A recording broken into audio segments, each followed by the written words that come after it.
There is one drug I still do as a parent. I smoke weed. I think weed is the best drug to parent on, okay? Because when I'm sober, my son's stories are so boring. I'm like, what are you talking about? But if I smoke a little weed, I'm like, go on. Middle. Yeah, buddy. We don't need an end.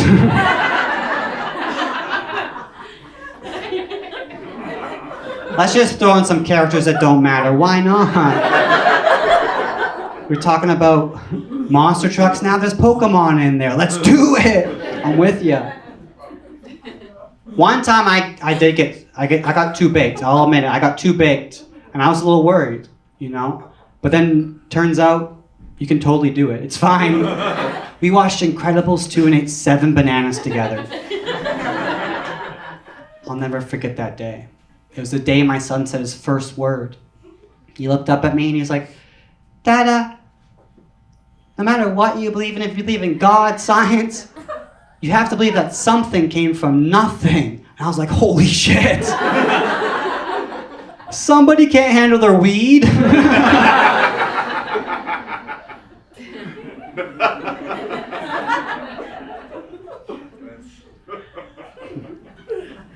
I messed up as a father pretty recently. I messed up. I took my son to the public pool, and I forgot to warn my son. And we went swimming. We went back to the change room, and my son, for the first time in his life, he saw an old man's dick. And it shook him. He wasn't prepared. It shook him, and he physically pointed at it like, what the fuck is that? I was like, dude, don't touch it. He's like, why does it look like that? I'm like, I don't know. But that guy's not your father. And it's weird that it was weird, you know? Like, because the day we were there, these old men were lounging, okay? Like, they had been in there 30 minutes, they weren't even wet. Like, they hadn't swam since Nam. What are they doing?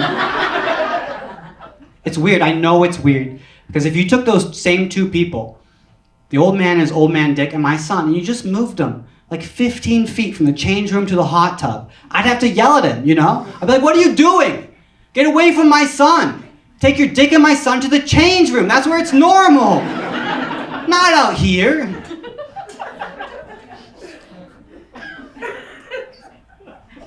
That joke might not make the final cut. That's fine. We got posts, don't worry about it.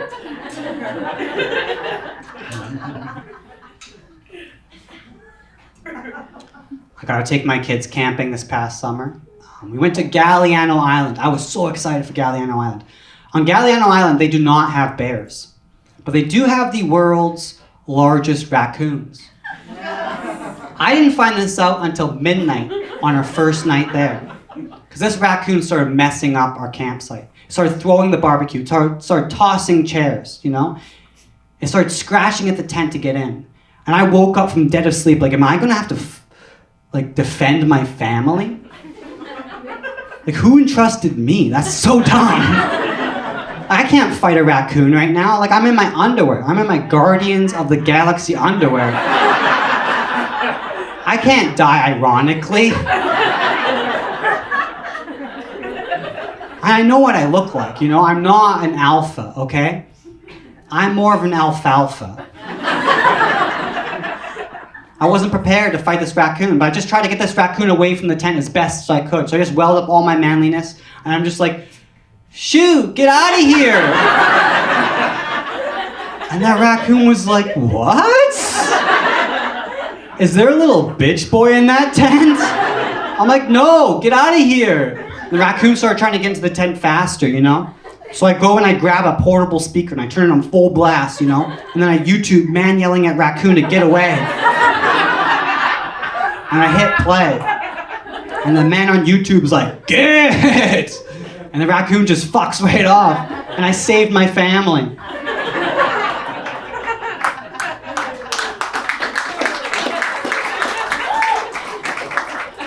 Yeah, but the worst part is I look around and they're all still asleep. All that commotion, they didn't wake up. They couldn't watch their dad be a hero. That's the only reason I saved them, so I could, get some credit. Would firefighters put out a fire if there was nobody around to see it? No. They let that shit burn. So the next morning, I was like, I'm gonna get my credit, So I told my family, I'm like, look at the campsite. I saved you from the world's largest raccoon. And they're like, no, you didn't. I'm like, yeah, I saved your life. And my son was like, you didn't save our lives. The guy on YouTube saved our lives. The next day, we took our kids to this river. I was so excited to take them to this river. It was like an hour drive to the middle of nowhere. And first thing that happens when we get there is I open up the back door, and I look down, and my son is barefoot. I'm like, oh, shit. We're going to have to go back, spend 2 hours, go back and get his shoes and come back.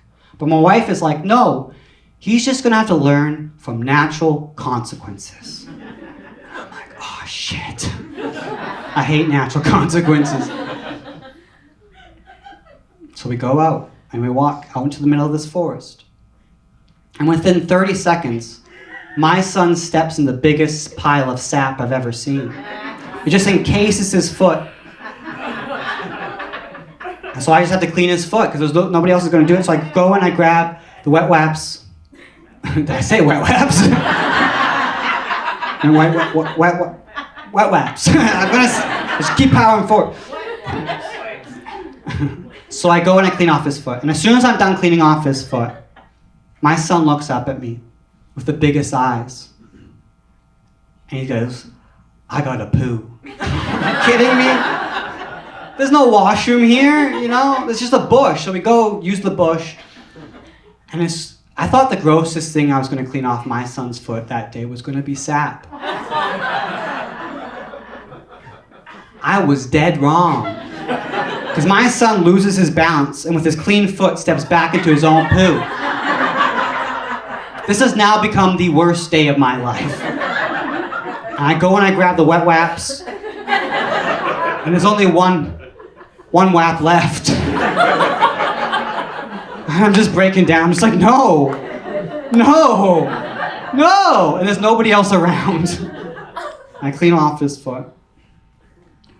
But at least you would think that my son would learn a lesson from this, At least you're like, he's going to take this with him for the rest of his life. Always remember your shoes. Wrong. He didn't learn a goddamn thing. Because he was just going through this forest, just going, sticky, stanky, sticky, stanky. This was the best day of his life. He's like, when can we do this again? So we go down to the river. We wash off his foot. Everybody downstream has no idea. We have a good time. Then we go back home.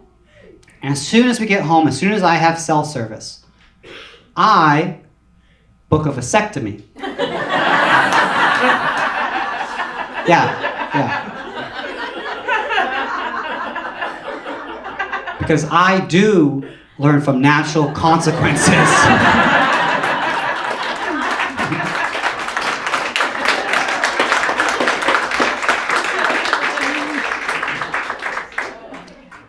I feel like having kids now, I feel like things have changed so much since I was a kid. It's only been a few years, but it's changed so much. I remember getting spanked. Clap if you were spanked in here. Okay, pretty much everybody. I was spanked growing up, and I think it's good that you can't spank nowadays. But looking back, I don't think it was sometimes I think it wasn't that bad, right? Do you know it'd be more traumatic than if your dad spanked you? As if your dad made you spank him. Imagine if you failed a test, and your dad came home, he's like, hey, I heard you failed that test. Come over here and spank me. You would never fail another test. You would ace every test. You'd go to an Ivy League. Yeah, you'd be a little weird. But everyone there is.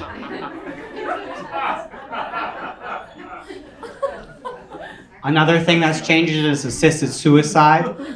Assisted suicide is legal, and I think that's so amazing. It should have always been legal. But I don't think that it goes far enough. I think assisted suicide should be fun. Like, I think if you're terminal, you should be able to find someone else that's terminal and have like a gunfight, you know? Go in a blaze of glory. Ask this chaps your dick out. Who cares, you know? Ladies, your vulva flapping in the breeze. This is it. You get one life. Have fun, you know? I think the government should pay for it. Like, you should be able to do Cirque du Soleil one time. No training, just all trapeze, and they're like, get up there! We won't even put up the nets.